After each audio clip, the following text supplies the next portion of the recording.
Vamos a hablar hoy de un tema muy interesante, muy apasionante, desde varias ópticas. Entonces, déjame ponerme aquí detrás. Realmente, el zinc como mineral o como micronutriente, yo diría también como nanonutriente, y le explicaré en qué consiste la diferencia entre micronutriente y nanonutriente posteriormente en la disertación. Ha sido probablemente el mineral más estudiado junto al hierro a nivel de la economía del cuerpo humano, casi en todos sus aspectos. Ya hace aproximadamente unos exactamente 15 años, cuando se iniciaron los primeros congresos mundiales de gastroenterología, hepatología y nutrición pediátrica, que se comenzaron a formar estos grupos de trabajo, el Working Group, de los congresos mundiales. Este fue el segundo que se hizo en París en el 2004, el primero se hizo en el 2000 en Boston, el tercero se hizo en el 2008 en Brasil y en el 2012 se hizo en Taipei, en China. Se van alternando. Y hay un Working Group que ha venido trabajando durante todo este tiempo en lo que son los micronutrientes y entre ellos, por supuesto, el zinc. Y la investigación fundamentalmente se ha centrado en lo que son los aspectos de suplementación del micronutriente, lo que se llama la fortificación y también lo que se llama la modificación o modificaciones dietarias en el área de investigación, pero también se han hecho trabajos en relación a la educación de comunidades y sobre todo a las que son las intervenciones nutricionales operativas que se hacen en comunidades donde se supone que la población está en riesgo de padecer déficit de algún micronutriente, específicamente del zinc. Ya entrando en el zinc, bueno, los minerales, está el hierro, el cobre, el zinc, el magnesio, el manganeso, hay otros más exóticos y raros, pero también se estudian hoy en día, como el boro, o el molibdeno, o el cromio, pero vamos a hablar del zinc. Básicamente, vamos a dar una introducción, la charla sería una primera parte donde le vamos a instruir o recordar algunos aspectos básicos de cómo funciona el zinc. Una segunda parte donde trataríamos aspectos epidemiológicos. Una cuarta parte donde vamos a tratar lo que son los aspectos que tienen que ver ya con la parte de la nutrición celular o la nutrición molecular del zinc. Y después daremos algunas normas generales sobre algunos casos clínicos y cómo se presentan también las deficiencias.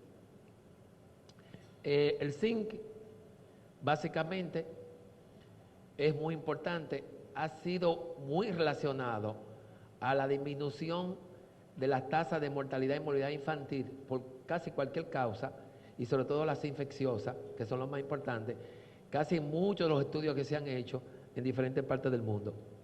Específicamente, revisando la situación de los informes de la Encuesta Nacional de Salud que se hace en la República Dominicana, y viendo estos números de 31%, 31 muertes por 1000 de nacidos vivos de mortalidad infantil y mortalidad en la niñez de 1 a 4 años, de un 7% que no ha variado mucho, siempre ha mantenido entre un 28 y un 32.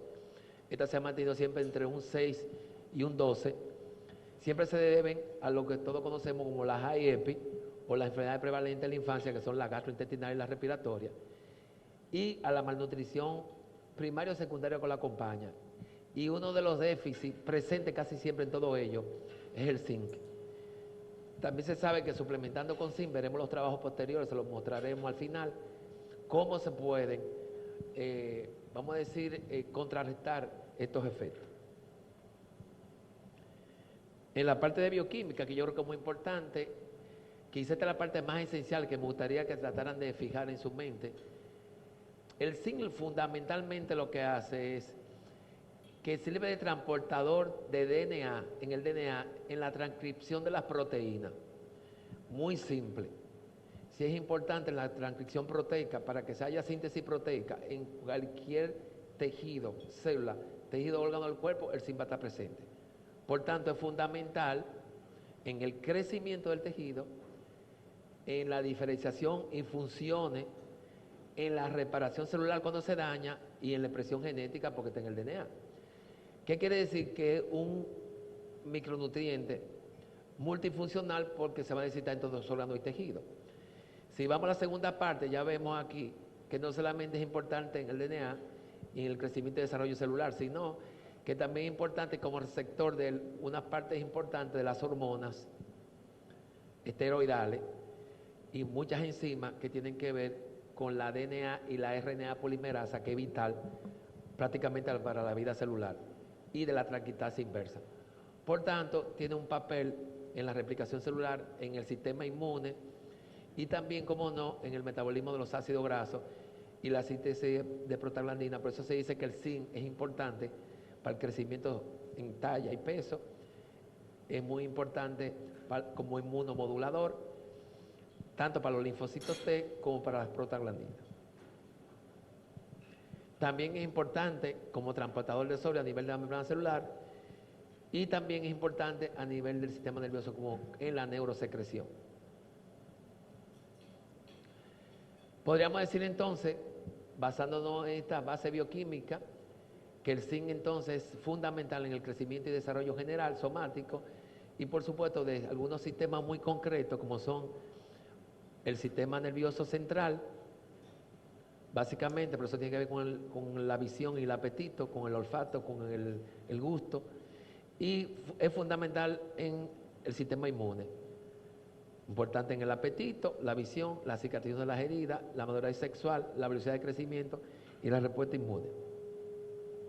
Por eso la deficiencia de zinc, teniendo en cuenta estas funciones, la deficiencia de zinc se acompañarán, por supuesto, entonces de anorexia y, por tanto, también por la alteración inmune de diarrea, pérdida del sentido del gusto y del olfato, por eso se produce la anorexia, alteraciones cutáneas del pelo, porque ustedes saben que todos aquellos nutrientes, vitaminas o minerales que son importantes en la replicación rápida del DNA, afectan los tejidos que más rápido se replican, que serían el enterocito por un lado, la piel por el otro, el sistema respiratorio, el sistema urinario y por supuesto la médula ósea, el sistema inmune, los linfocitos T y los linfocitos B.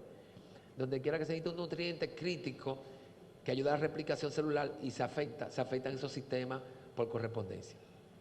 Por eso aquí ustedes ven que hay también una alteración, una reducción del crecimiento, de la talla general, alteración de la malnutrición sexual, hablamos de las hormonas esteroideas, alteración del sistema inmune, alteración en el comportamiento, y también se ha visto que pacientes que sufren cierto tipo de cuadros como las quemaduras, alteraciones renales o que están en nutrición parenteral o hemodiálisis pueden producirse deficiencia de zinc.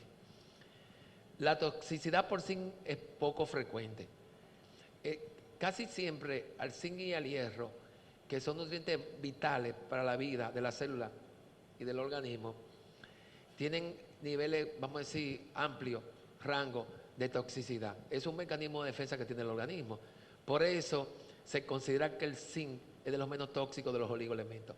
Es decir, que se da en rango alto, en bajo te queda por debajo de la deficiencia, pero si da más dosis de la que recomiendan las RDA, que la vamos a ver ahora, es difícil que usted haga una toxicidad por zinc.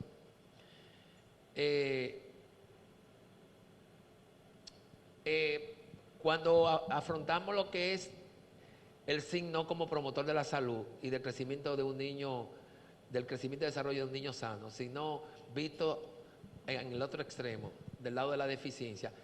La deficiencia en cualquier micronutriente se pueden orientar los estudios desde las políticas epidemiológicas o de las políticas individuales, estudiando al individuo o estudiando a la comunidad.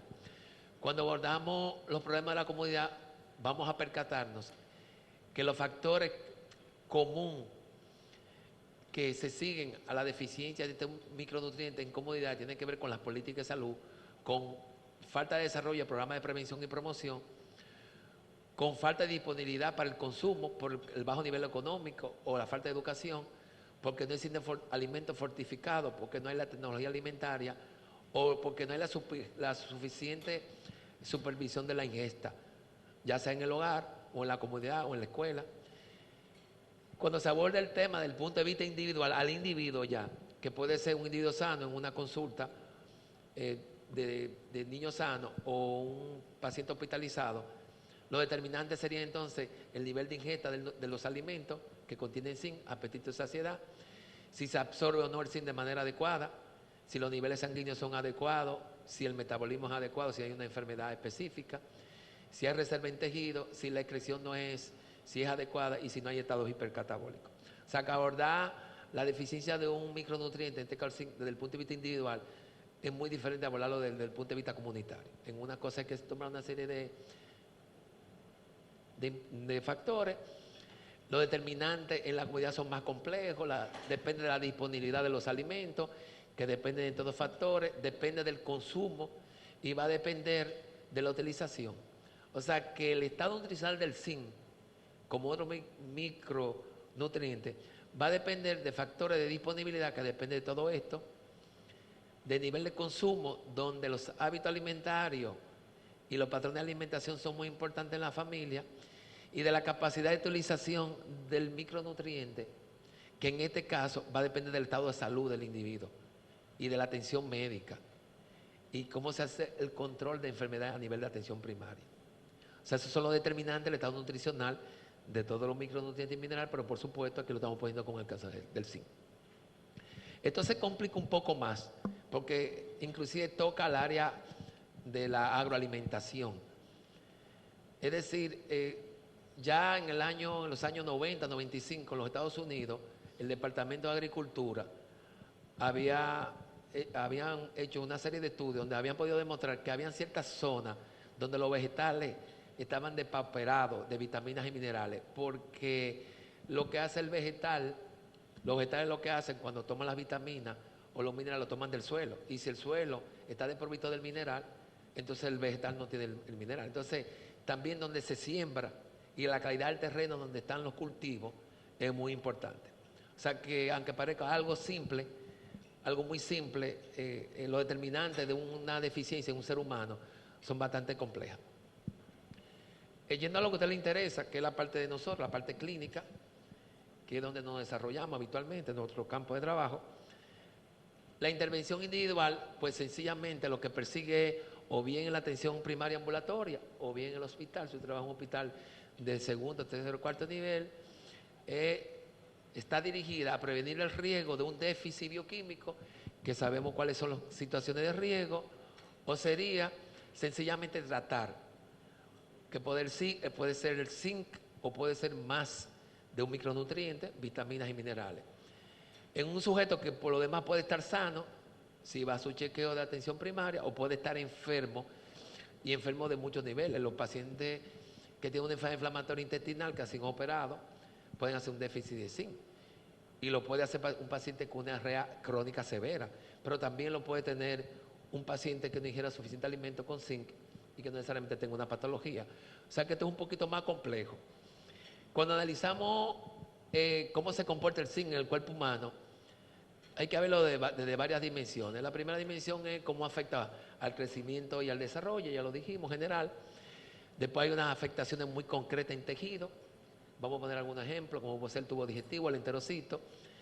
Pero él tiene una afectación a nivel celular, a nivel molecular y a nivel atómico, y donde entra la nanonutrición. Para que tengan una idea, lo que nosotros hacemos en nutrición, específicamente, no en alimentación, sino en nutrición, sabiendo cuál es el recorrido que va a hacer un nutriente.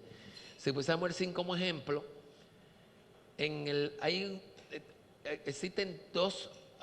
existido dos modelos de visualizar cómo está compuesto el ser humano. Hay el compartimiento que es bicompartimento, masa grasa y masa no grasa, que el resto sería hueso, tejido. Sin embargo, hay un componente más definido, que es el componente multicompartimento, donde aquí está el cuerpo entero, aquí está una división funcional, la sangre, el tejido óseo, el tejido adiposo. Aquí hay una diferenciación celular, compartimento celular, intracelular, extracelular y grasa. Aquí está el compartimiento molecular. Esta es la parte que nos interesa. Entonces, en el compartimento molecular, usted tiene agua, fundamentalmente, el 80% de un ser humano, 70% de agua. La otra parte es grasa, alrededor de un 10%. Después siguen las proteínas más pequeños y luego los minerales. Fíjense que los minerales, en el compartimento atómico, los minerales son el sodio, el potasio, el calcio, el magnesio, el molibdeno, el zinc. Aquí estaría el zinc. O sea, el zinc está en la estructura atómica y ahí es que hace sus funciones. Le digo esto porque el compartimento agua, o hidrógeno y oxígeno da agua, hidrógeno y oxígeno cuando tú le agregas carbono, da hidrato de carbono, lo que pasa es que son de consumo tan rápido que no se representan en la gráfica, y cuando tú le colocas a estos nitrógenos, te dan la proteína. ¿De acuerdo? Ese es el compartimento. ¿Qué quiere decir? Que cuando usted analiza un nutriente, usted no puede analizarlo desde solo de sus funciones, sino que usted tiene que saber cómo trabaja a nivel molecular. Y es un poquito lo que vamos a tratar de explicar. Si ustedes ven a nivel celular, esta es la membrana celular. Si esto fuera un enterocito, el zinc para poderse absorber necesita varias enzimas transportadoras de zinc. Y hay alteraciones y necesita vitamina A. Por ejemplo, hay una proteína, la retinol binding protein, que es unidad retinol que necesita el cofactor con el zinc. Y si eso está alterado, por eso hay compuestos que son vitamina A y zinc juntos. No sé si se han dado cuenta de eso. Entonces es importante, cuando el zinc no penetra bien aquí, a nivel celular, ahí esas son las uniones intercelulares, y es lo que hace que produce un crecimiento de esas uniones y las sella para tener una mejor respuesta inmune a nivel celular. Si ustedes ven aquí a nivel celular, dentro de la célula ustedes tienen el núcleo, aquí están los ribosomas y aquí están las mitocondrias, que están grandes aquí. En la mitocondria, ya a nivel mitocondrial, en el ciclo de Krebs, el zinc forma parte a nivel, ya aquí estamos aquí a nivel celular, aquí ya estamos a nivel atómico, porque entramos en los sistemas antioxidantes. Los sistemas antioxidantes son 4, o hay uno que es la catalasa, que usa hierro, hay otro que es la superóxido minutasa, que usa selenio, pero hay una que es la glutación preoxidasa, que usa zinc. Esos sistemas antioxidantes están en la mitocondria. ¿Y por qué en la mitocondria? Porque las estructuras celulares que más se oxidan son las mitocondrias. Y de hecho, la forma de medir lo activo metabólicamente con un tejido por el número de mitocondrias. Por ejemplo, el tejido, el órgano que más mitocondrias tiene es el hígado, porque tiene muchísimas funciones. Entonces, ¿qué es lo que pasa con los tejidos? Los tejidos se oxidan, las membranas mitocondriales lipídicas se oxidan. Y para evitar que se oxidan por la gran cantidad de actividad enzimática que hay, tiene que haber zinc. Hay 4 sistemas antioxidantes, pero uno de ellos es el zinc. El zinc es importante a nivel aquí celular, pero a nivel también mitocondrial o a nivel molecular. Y ahí que entra entonces el concepto de nutrición ortomolecular. La palabra orto significa correcto y fue un término que introdujo Linus Pauling, el doble premio Nobel de medicina que descubrió la vitamina C y de la paz. El término de nutrición ortomolecular, que viene de un químico, premio Nobel, y de un científico, lo acuña la medicina natural, y ustedes ven que hay personas que son especialistas en nutrición ortomolecular. Eso es una manera de hacer medicina, no es una especialidad. El médico alópata normal hace también nutrición ortomolecular. Se lo digo porque hay una especie de confusión. La gente dice especialista en nutrición ortomolecular. Ortomolecular quiere decir ponerlo en la molécula correcta. El zinc aquí funciona como un nutriente ortomolecular. Pero la cosa no es tan simple, es más compleja de ahí todavía. Fíjense bien, con el desarrollo de la microscopía óptica y electrónica, nosotros, por lo menos lo que estudiamos en la época mía, conocíamos un poco de microscopio óptico. El primer microscopio electrónico lo trajo aquí en el año 1980 el doctor Ben Cosme, la UNFU, hace muchos años. Y hablar de microscopía electrónica era algo bastante raro. Esto prácticamente, lo que se observa con el microscopio óptico hoy en día son los parásitos, en la microbiología de una yardia. Pero básicamente es la microscopía óptica la que cambia el concepto de micronutrientes, lo cambia a nanonutrientes y a nanonutrición. Porque ya se ve, inclusive, hoy en día, hay varios tipos de microscopios, transmisión, barrido, digital, y el último es el efecto túnel. Estos microscopios especializados de transmisión, de barrido, de emisión de iones y de efecto túnel, hacen lo siguiente. El microscopio de efecto túnel es un sistema que basa su funcionamiento en un efecto cuántico. Las partículas cuánticas son el electrón, el protrón y la subpartícula, el bosón, ese tipo de cosas. Se sabe hoy en día que los micronutrientes tienen efecto a nivel cuántico.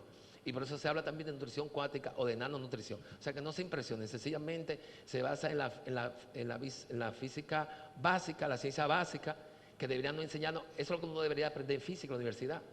Entonces, la física 1 y física 2, a uno debería enseñarle física cuántica, para que cuando uno de química y estudie química cuántica y física cuántica, aprenda fisiología cuántica. Y cuando lee nutrición puede entender nutrición cuántica. Pero como no es así, y eso sí lo hacen los naturópatas, dicen que existen no, es lo mismo, son ciencia básica.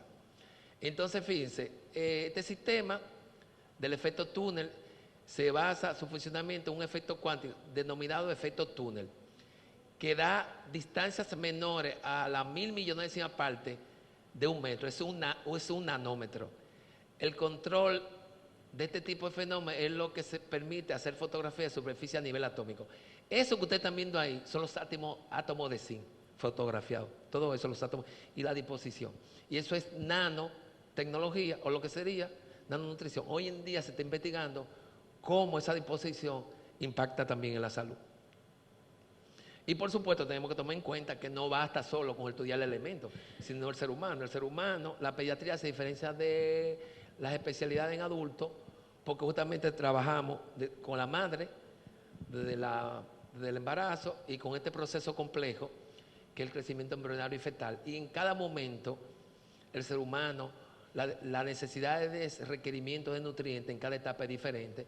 Y por supuesto el zinc no escapa a eso. Si ya dijimos que el zinc es importante en el crecimiento y desarrollo, en la diferenciación celular, y justamente es importante también en el sistema inmune, que son todos los sistemas más importantes, y en el neurodesarrollo, importante, y me dice usted si es importante tomar esto en cuenta, partiendo de la idea de que debemos suplementar adecuadamente en los momentos de la etapa fértil del embarazo. Con estos conocimientos podríamos decir así en términos prácticos y aterrizados, que la suplementación nutricional de este oligoelemento o micronutriente debe iniciarse en la etapa peri y postnatal con la mujer, verificar que ella está ingiriendo la cantidad suficiente de zinc. Por supuesto, la lactancia materna, una nutrición correcta en los primeros años de la vida, que son los primeros 5 años, que es la fase de crecimiento rápido y donde son más frecuentes las IEPI y donde son más frecuentes la mortalidad por malnutrición, por déficit de micronutrientes y por supuesto por infecciones. Interviene muy importante que los nutricionistas, los pediatras en general, los nutricionistas, los médicos de familia, los médicos generales, entendamos de una vez por todas que es muy importante dedicar una parte de la consulta a la educación nutricional. Es muy importante, que va bien educación alimentaria, pero es alimentaria y nutricional. Por tanto, podríamos decir que la nutrición empleada correctamente debe prevenir, fundamentalmente, promover la salud y, si no, tratar las enfermedades en todo caso. Se supone que es prevenir y promover antes que curar. El hecho de que tengamos este tipo de charlas y conversemos esto es justamente a ver cómo nos vamos desplazando de la medicina puramente curativa a la medicina un poco preventiva y la promoción de la salud. Y es más fácil promover además. Las estrategias serían siempre, por supuesto, lactancia materna, empleo de alimentos fortificados y lo que sería suplementación nutricional. Lactancia materna, como decimos en el instituto, promover en la niñez para prevenir en la adultez. ¿Cómo se hace esto? Esto no se hace de manera aleatoria y hay unas guías muy específicas, son las RDA, las recomendaciones dietéticas, que son un libro que edita la Academia de Ciencias de los Estados Unidos, lo hace cada 10 años, el último salió en el 2008, el siguiente salió en el 2018 aproximadamente. Y las RDA o requerimientos individuales representan los niveles de ingesta de los nutrientes esenciales, el cual incluye el zinc, que se basa en los conocimientos científicos que son elaborados por una comisión, que es la comisión o el Board de Alimentos y Nutrición de la Academia de Ciencias de los Estados Unidos. Niveles estos que se consideran los adecuados para reunir las necesidades de prácticamente toda la persona sana.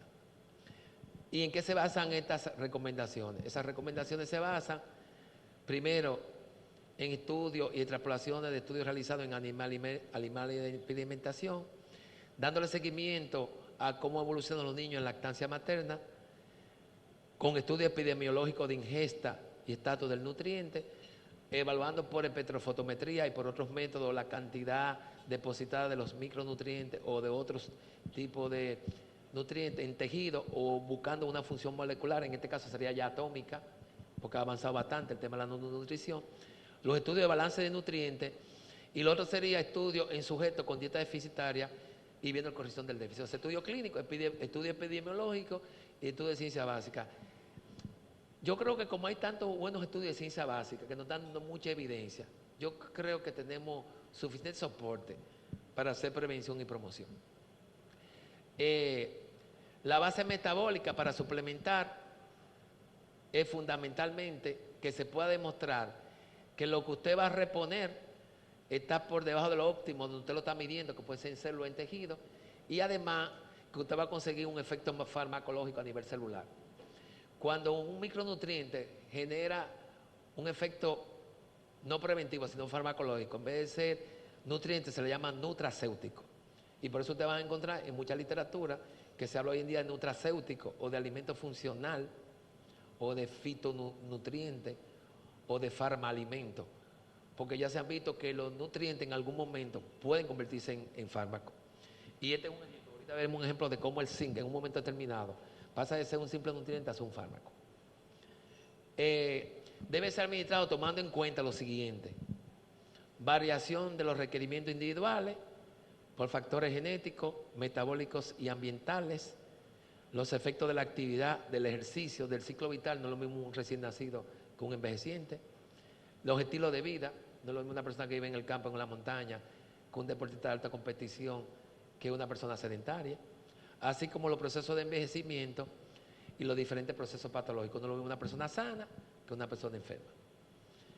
Con lo cual las indicaciones del micronutriente o del nanonutriente estarían enfocadas primero a reducir el riesgo de una enfermedad. Si usted le dan zinc, de manera de su necesidad diaria de zinc, que son alrededor de 15 miligramos al día, probablemente usted le va a dar menos gripe y le va a dar menos diarrea y va a tener menos infecciones. Eso está súper estudiado y lo veremos ahora. Si usted quiere optimizar una función específica, usted puede estar seguro que alguien que no le ande muy bien el sistema inmune y que le suba la dosis de zinc, muy probablemente va a mejorar la función inmune. Y lo otro es emplearlo como un fármaco. El fármaco se emplea básicamente cuando el paciente hace una acrodermatitis enteropática, que es una enfermedad genética por un déficit de zinc, que lo veremos, que entonces hay que dar dosis terapéutica. Hay que dar 10 veces la dosis máxima y darla por mucho tiempo. Entonces pasa, en vez de ser un preventivo, pasa a ser un simple inmunomodulador, pasa a ser realmente un agente casi farmacéutico, lo llamamos nutracéutico.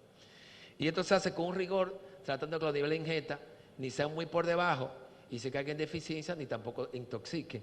Aunque ya dijimos que el zinc tiene la capacidad de casi no intoxicar, porque la naturaleza es sabia. Y como todos necesitamos el zinc, usted tiene que tomar mucho zinc realmente para poder intoxicar por sí. ¿Y cómo nosotros damos seguimiento a una deficiencia? Todo tiene un esquema muy bien diseñado desde el nivel más íntimo de la función biológica a nivel molecular hasta lo que son las estadísticas vitales. Fíjense bien, cuando una persona tiene una ingesta inadecuada, tiene una alteración en la absorción o tiene una pérdida excesiva por el riñón o por el intestino de un nutriente, una diarrea, por ejemplo, cuando la gente pierde mucho zinc por una diarrea y que ingiera poco, lo primero que va a ocurrir, eso por la encuesta dietética usted sabe que está ocurriendo esto. Ese es el recurso que usted va a utilizar. Ya usted sabe que va a haber depleción de la reserva. Cuando caigan las reservas y ya no haya suficiente zinc circulando en la sangre, va a haber alguna disfunción biológica y después una disfunción fisiológica. La disfunción biológica y fisiológica podría hacer comenzar a perder el gusto o el olfato, va a venir la disfunción celular, va a venir la anorexia, el síntoma, después va a venir la pérdida de peso, la desnutrición, las infecciones, y entonces cuando vienen los problemas de la mortalidad. Es decir, cada nutriente tiene una secuencia que si tú la conoces bien, pues más o menos puedes predecir en qué estadio está y qué nivel de intervención necesita. Esto es el caso extremo, esto es una acrodermatitis enteropática, Esta es una enfermedad que se debe a un defecto genético, una alteración de una enzima transportadora a nivel intestinal, proteína que transporta el zinc y que el defecto está en el cromosoma 8. Esta enfermedad, las manifestaciones son las de que uno podría esperar. Si el zinc es importante en la piel, en el tubo digestivo, en la vía respiratoria, pues normalmente el niño va a tener problemas cutáneos, va a tener infecciones secundarias, va a tener esos eritemas. Ya eso es cuando se le comienza a dar tratamiento con zinc. Y eso es cuando pasan a adultos que son formas con menos penetrancia genética, la expresión clínica pasa del periodo neonatal y del periodo de lactante y se expresa con alopecia. O sea que se pueden diagnosticar este tipo de pacientes. Esos pacientes están en el área de Asia y África, por Túnez sobre todo, pero está un cuadro muy bien descrito y está muy bien estudiado. De todas formas, podríamos decir que partiendo de lo que hemos dicho, de lo que hace el zinc a nivel celular y molecular y las funciones específicas, probablemente las enfermedades en las que esté relacionadas serían estas. En crecimiento y desarrollo serían baja talla, por ejemplo. Trastorno de desarrollo óseo, también baja talla por trastorno de la producción de IGF-1 y IGF-2 y somatomedina a través del mecanismo del zinc. Trastorno de desarrollo neurológico, son niños que tienen más hiperactividad. Trastorno de respuesta inmune, más enfermedades infecciosas y, por supuesto, más diarrea, más neumonía y más expuestos a enfermedades prevalentes en los sitios donde esas enfermedades son prevalentes. En este caso la malaria, pero podría ser también otra enfermedad. Aquí entramos ya a los estudios. Fíjense, este estudio del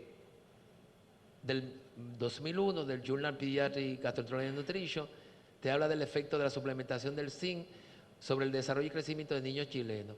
5 miligramos al día por un año en recién nacidos sanos a término de bajo nivel socioeconómico tiene un efecto beneficioso tanto en el desarrollo mental, en la calidad mental y en el desarrollo. Eso hay varias variables con las cuales se midieron.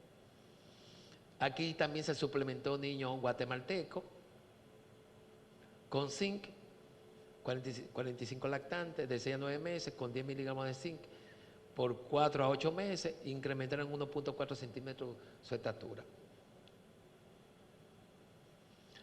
También en la mineralización ósea, usando densitometría ósea, cuando al individuo con zinc se le da zinc, por supuesto necesita también calcio, necesita magnesio, necesita boro, necesita otros componentes para la estructuración ósea.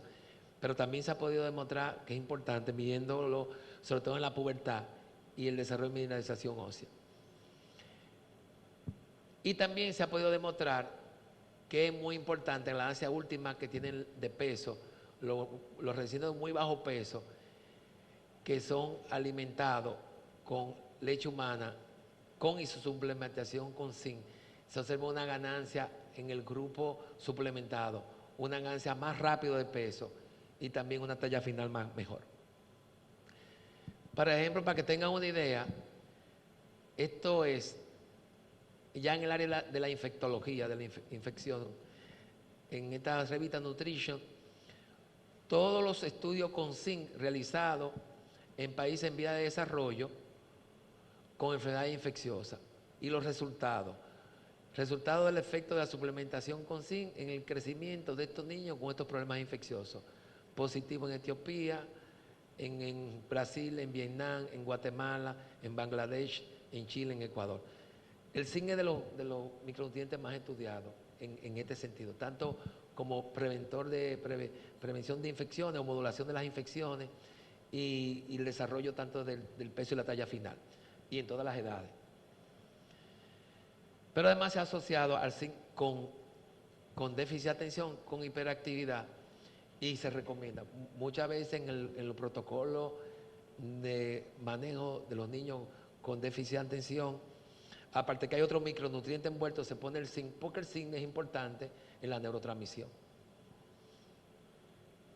Estos son otros estudios que se han hecho, pero es valorando el zinc ya desde el punto de vista de las alteraciones neurológicas, el desarrollo neurológico y también infeccioso. Aquí están todos estos trabajos. Y no menos importante, quizás donde ustedes han relacionado más el zinc, es tanto en las diarreas, hay varios estudios de diarrea, tanto en diarrea, en suplementación para prevenir diarrea, tanto de esos estudios, como en el tratamiento terapéutico de la diarrea, zinc. Hay muchos estudios. Al grado tal que a partir del año 2000 se comenzó a recomendar la adición de zinc en los sueros de rehidratación oral como enteroprotector. Y porque también modifica lo que sería el metabolismo del óxido nítrico, que tiene mucho que ver con la oxidación celular y con el daño lipídico a las membranas. Y que membranas celulares implican el propio enterocito, por supuesto. Puede ser una célula inmune, pero puede ser el enterocito. Por eso, ustedes pueden encontrar este estudio, por ejemplo, del 2003, de Pediatric Research, donde dice que la adición de zinc directamente al suero de hidratación oral podría operar de varias maneras. Una, dando una forma absorbible de zinc a tejidos que están depletados de zinc por la diarrea, donde el zinc puede actuar como un agente antiinflamatorio. Ya dijimos que tiene que ver con la inmunomodulación de las prostaglandinas. Ustedes saben, las prostaglandinas y las interleuquinas, introduciendo complejos antioxidantes. Yo le dije que estaba en la glutatión peroxidasa, que es un sistema antioxidante a nivel mitocondrial, capaz de inducir la síntesis, además de esta en el enterocito. Y cargando un gradiente de óxido nítrico al lumen intestinal, que usted sabe que el óxido nítrico en los últimos 15 o 20 años se está estudiando mucho por las lesiones que produce la alteración del metabolismo del óxido nítrico a nivel celular. Por eso, zinc con terapia de hidratación oral reduce, ¿no verdad?, la duración, la pérdida por heces y la duración de la diarrea en niños hospitalizados. Y esto se hizo, se publicó en Journal Pediatric Gastroenterology and Nutrition 2004, más rápida recuperación de la enfermedad diarreica aguda en lactantes entre 3 meses y 3 años, con zinc de 15 a 30 miligramos orales, día 3 dosis por 14 días. Lo mismo aquí, zinc, adición de zinc en estos niños con diarrea, menor gasto fecal, menor riesgo de continuar con diarrea y menos necesidad de reposición de las pérdidas hídricas. Se sugiere el uso rutinario de zinc durante la EDA en niños menores de 3 años. Yo llegué en el año 94. Yo llegué en el año 94, toda la gente que tenía diarrea le ponía zinc y le ponía vitamina A. Después posteriormente le agregué omega 3, anfibraso omega 3, que tienen propiedades antiinflamatorias. Y si caso le agrego glutamina si fuera necesario. Sobre todo en casos muy concretos. Otro estudio más. Estos son todos estudios. Ya terminamos.